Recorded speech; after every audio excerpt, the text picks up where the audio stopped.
Hi, Sports Lawn viewers. Welcome back to another Asia Cup fact. This is part 8.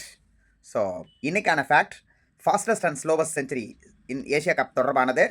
2010 ஆண்டு வங்கதேச அணிக்கு எதிராக பாகிஸ்தானுடைய ஆல்ரவுண்டர் ஷாஹித் கான் அஃப்ரீதி 60 பந்துகளில் 124 ரன்கள் அடித்தார். அந்த இன்னிங்ஸில் அவர் சதத்தை பூர்த்தி செய்தது வெறும் 53 பந்துகளில் சதம் அடித்தார். இதுதான் ஆசிய கோப்பை போட்டிகளில் அடிக்கப்பட்ட மிக விரைவான சதம். அடுத்தது 2012ஆம் ஆண்டில் அதே வங்கதேச அணிக்கு எதிராக இந்தியாவுடைய தொடக்க ஆட்டக்காரர் சச்சின் டெண்டுல்கர் 138 பந்துகளை சந்தித்து தன்னுடைய சதத்தை பூர்த்தி பண்ணார். அந்த இன்னிங்ஸில் அவர் 147 பந்துகளில் 114 ரன்கள் அடித்தார். இதுதான் ஆசிய கோப்பை வரலாற்றில் அடிக்கப்பட்ட மிக மெதுவான சதம். இதில் ஒரு சர்ப்ரைசிங்கான விஷயம் என்னென்னா, இந்த வேகமான சதம் மற்றும் மெதுவான சதம் ரெண்டுமே வங்கதேச அணிக்கு எதிராக வந்துச்சு. அதே மாதிரி இந்த 2 சதங்கள் தான் அந்த 2 வீரர்களுடைய கடைசி சர்வதேச சதமும் கூட.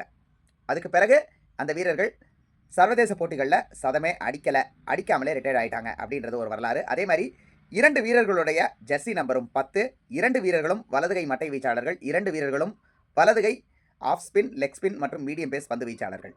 ஸோ எப்படி ஒற்றுமை இருக்குன்னு பாருங்கள். இது ஒரு இன்ட்ரெஸ்டிங்கான அபூர்வமான ஸ்டாட். ஸோ இது மாதிரி நிறைய விவரங்களை உங்களுக்காக ஏஷியா கப் தொடர்பாக கொடுக்குறோம். தொடர்ந்து ஸ்போர்ட்ஸ் 7 சேனலோடு இணைந்திருங்கள். சப்ஸ்கிரைப் பண்ணுங்கள், ஆதரவு கொடுங்க. நன்றி, வணக்கம்.